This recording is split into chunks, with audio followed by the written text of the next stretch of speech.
Time to throw some body filler on this door. Here's what we're going to be using. Got the filler, got the cream hardener, got some spot putty. Got the mixing pallets, got a bunch of these spreaders.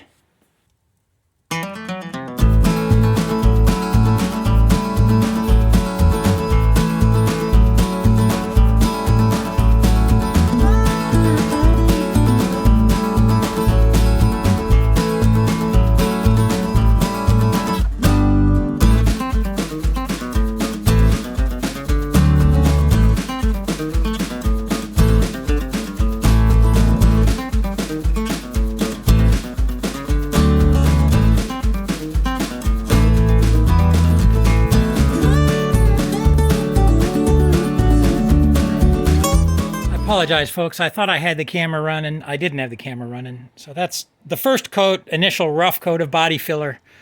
I'm going to let that dry, come back, sand it. It's probably going to take 2 or 3. Well, it's definitely going to take at least 2. I suspect it's going to take 3 coats.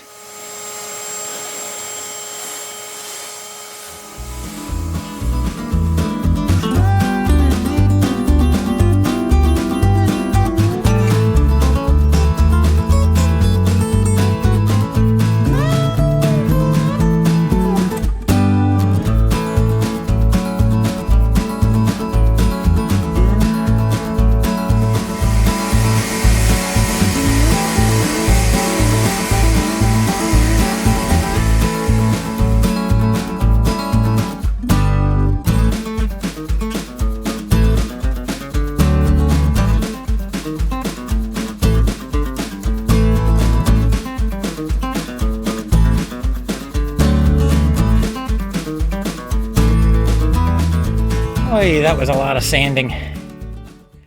So what that's done for me is really shown me where my high spots and low spots are. I'm going to go back over some of them with a hammer and dolly, certainly the ones that I can feel. Along here I can definitely feel that ridge there sticking up. Definitely feel there's a high spot there, there's a high spot there. So I'm going to tackle those a little bit with a hammer and dolly, see if I can make them a little lower. There's another high spot there. These here, tiny little high spot there. This one here I can't really feel. So I'm guessing the sanding with the 80 grit took it out. So I'm not going to worry about that. Can definitely feel a high spot here. There's a ridge right here where my finger is sticking up. So I will tackle that with a hammer and dolly a little bit. See if I can make that a little lower. Can't feel this one here. Can't feel this one here. Can't feel that there. I can feel this one here sticking up, so we'll tackle that one as well as best as we can. Don't feel any of these here. I think that's just where the sanding block was hitting the crown there. It wore it down to metal, so I'm not going to worry about those. Can't feel those at all, so we got here, here, here, here, here, this little bit here. Not those. Not that. Definitely that.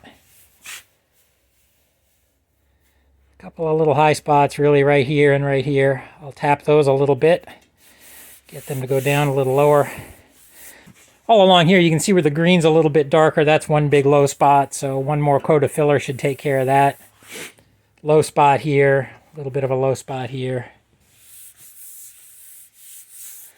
So hammer and dolly first. Then I'm going to shoot some primer on it, let that dry. Then I'm going to go back over it with a second coat of filler.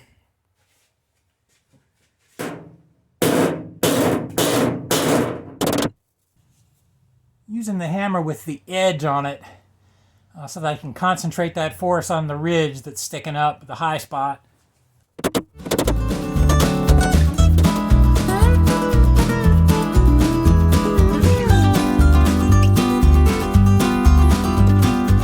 Spots where the bare metal's showing through, we're going to hit with some self-etching primer real quick.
Second coat of body fillers on, and there's lots more sanding coming up.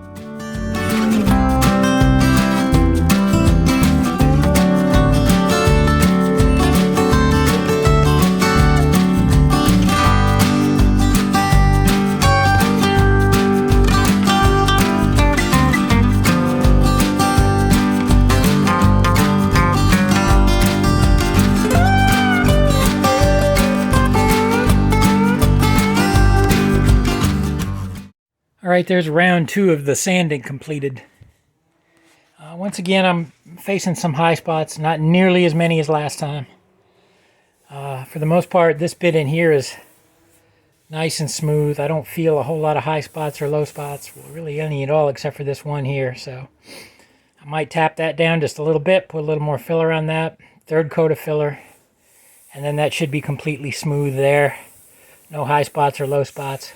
This all feels good here.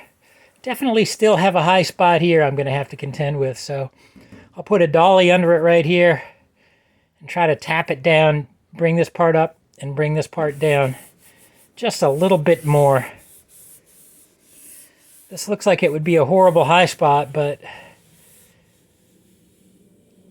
the sanding did what it needed to do. I think that's just fine. I'm not going to mess with that anymore. That's just fine there. Still a little bit of a low spot here.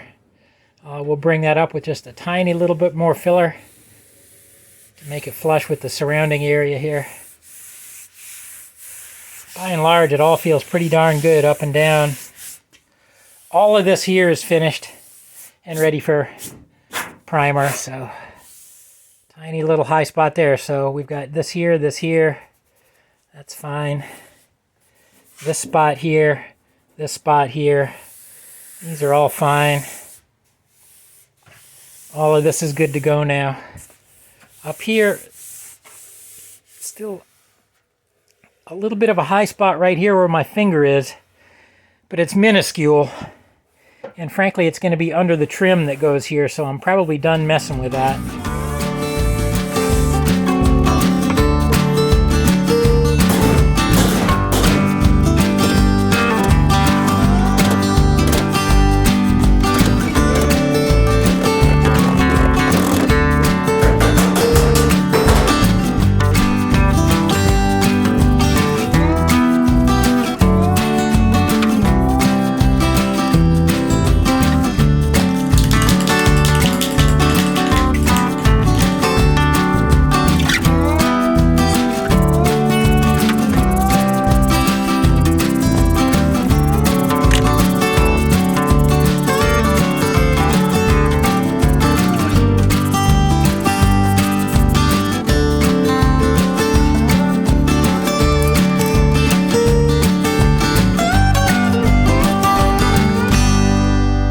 There's the third coat of filler, as you can see, just very light in a few places. So we'll sand that off and see where we stand.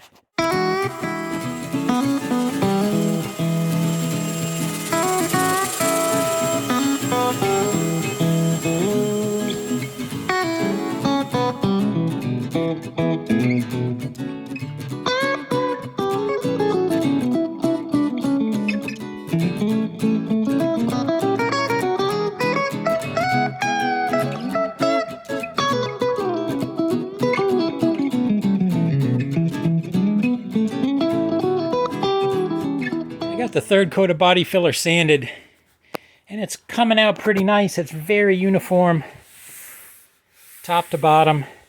There's some places where metal's showing through here, but I can't feel a high spot there, and so I'm gonna let it go. Everything's pretty good until I get to right here. This is still, I have this crazy high spot here. I'm gonna have to do a little more work on that with the hammer and dolly before I can consider it done, but that's really, that place there is the only high spot or low spot I have remaining, except there's still a tiny little bit of a low spot right here. I'm gonna have to put a little bit of filler on here just to get that just to improve that contour a little bit. It's not exactly 100% the way I want it. There's 2 coats of sandable primer. This primer, getting it all in one color, has helped me see some imperfections I'm gonna have to tend to. Using some spot putty in a couple of places. Also, there's a couple of places where I'm going to have to put just a little more filler on. I'll show you those now. Right up here you can see I got this curve just a little bit wrong. I'm going to have to put a little bit of body filler right where you see my thumb just so I can very carefully sculpt that into the right shape. You can see it's just got kind of an odd shape to it. I want that to be perfect because that's one of the key design features of the Studebakers, right? I've got kind of the same thing going on down here. This body line, I don't know if the camera's picking it up. Let me try to get a different angle. This body line here needs to come straight down, absolutely straight, and you can see it deviates to the left just a little bit here, so I'm going to have to put a little tiny bit of body filler right here and just carefully sculpt that into the correct shape. Working this shape down here is proving to be a real challenge. You might remember this is the part of the door where there was still a ton of bent metal that had to be straightened, and I did the best I could, but obviously I couldn't get it perfect. And getting this shape exactly right in here is proving to be quite a challenge, but wish me luck.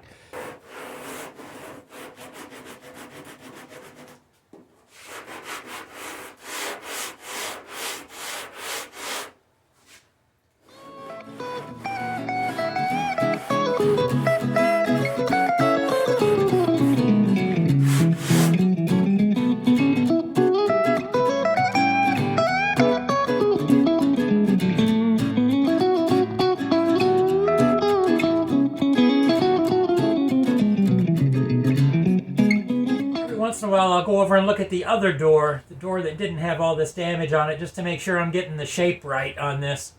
I'm not doing it completely blind. I have a reference in my mind that I'm using from the other door. I also looked at pictures on the internet of the exact shape of this door just to make sure I'm not putting anything in there that wasn't in there from the factory.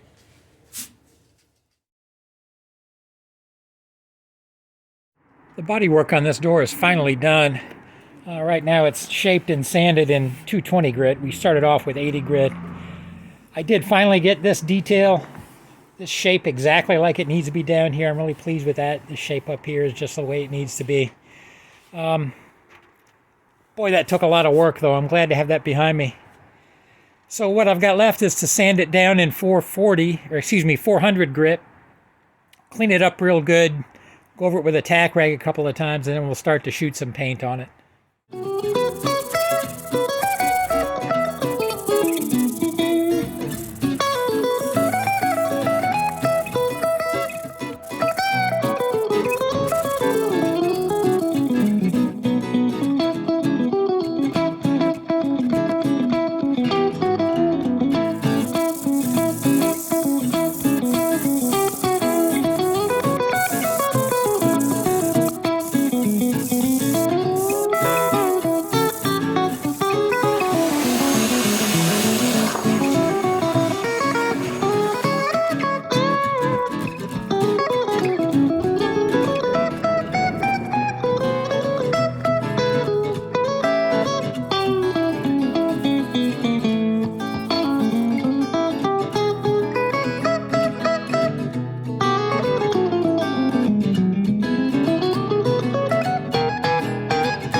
That first coat is a really quick coat, a fairly dry coat, just to get something to adhere to the primer.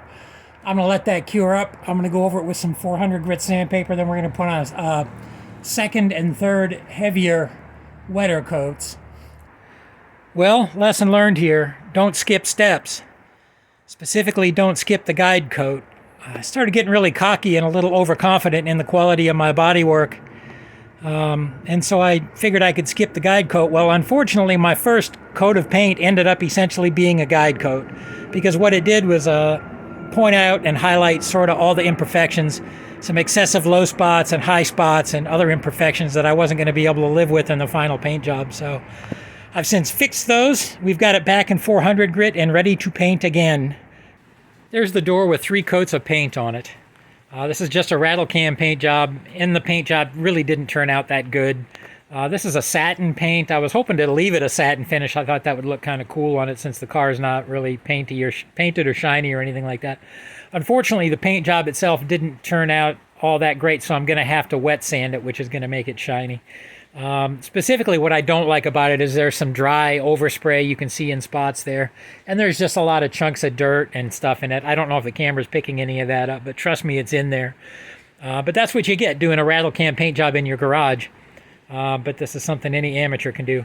Now, I'm going to let it cure for about 2 weeks before I try to wet sand it, and then we'll hit it with some maybe some 1,000 grit, and then 1,500 grit, finishing up with 3,000 grit, and then we'll buff it with some rubbing compound, and then some polishing compound after that. But like I said, we're going to wait a couple of weeks to do that, so I know this paint is as hard as a rattle can paint job is going to get. But I think it'll turn out decent. It'll definitely be a serviceable paint job on this door at that point. All right, folks, I know you're going to be excited about this next bit. More sanding. That's right. I got to do some wet sanding, obviously, on the paint. There's dirt and crud and everything in it. I was hoping I could avoid that, but I should have known better painting it in my garage. So we're going to do the back side of the door first. This part here is displayed in the interior of the car, so I have to make it look halfway decent. Then we'll flip the door over and we'll do the outside part of the door that everybody sees. But I'm going to start off with 1,500 grit. If that's not aggressive enough, I'll switch to 1,000 grit and then go back to 1,500.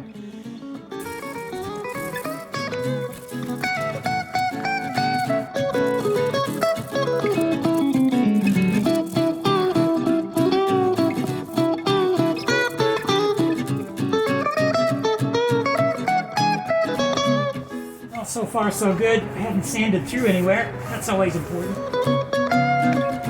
So I'll switch to 2,000 grit. All right, there it is, sanded in 2,000 grit. You can see there's a little bit of a sheen starting to come out. I don't think I'm going to go any further sanding on this side. On the front side of the door that everybody sees, I might wet sand down to 3,000 grit or so. But here I think I'm just going to hit this by hand with some rubbing compound and then put a little wax over that. That'll be all I do to it.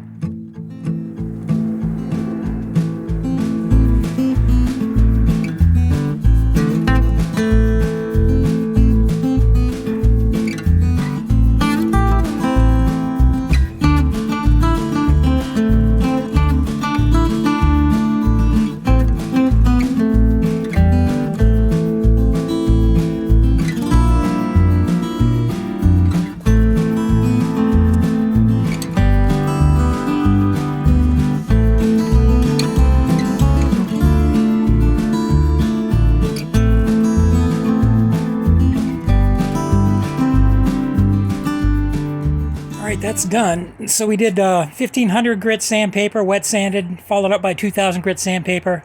I didn't do any finer grits than that. I went directly to rubbing compound after that and just rubbed it out by hand. And then I hit it with a quick coat of wax, cleaner wax. That's good enough. I'm leaving it just like that. It looks fine to me. Now we just got to flip the door over and do the front side. Okay, on this side of the door, doing the same thing. We're going to start off with 1,500 grit, or at least try to. I've got 1,500 grit on a sanding block this time because I want to be able to knock down some of the chunks of crud and what have you without, making a noticeable low spot in the paint. So the sanding block will help me do that.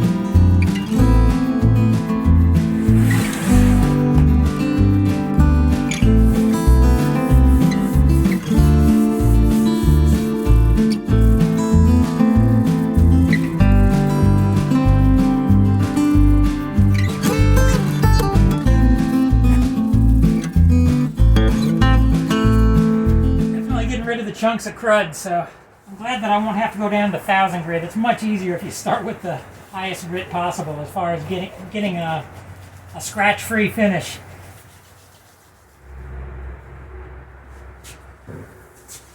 Anyway, interested in this area right here. This is where the run was.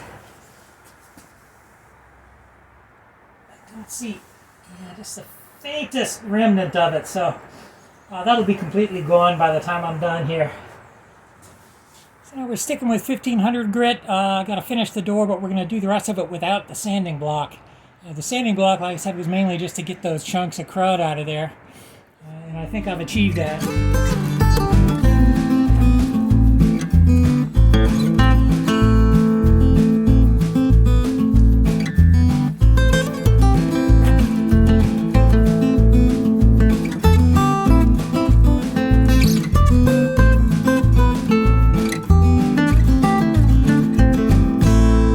I don't know if the camera's going to pick any of this up, but I'm going to go back over it with 15 grit again because I've still got some, you know, I wouldn't call it orange peel, but it would benefit from just a few more passes with a fresh sheet of 1500 grit before I start with the 2000 grit.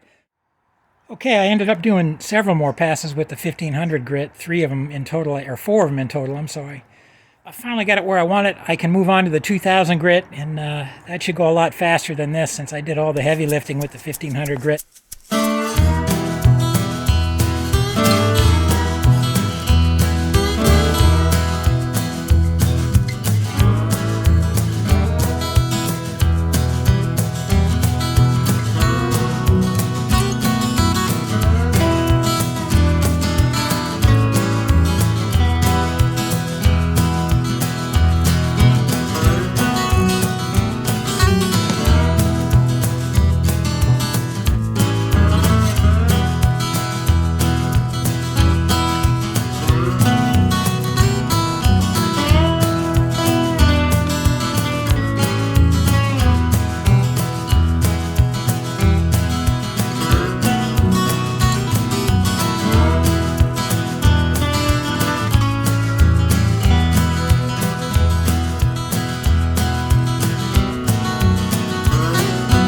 Alright, 2000 grit is done. I don't think I'm going to do another pass of 2000 grit. I think it's ready to buff.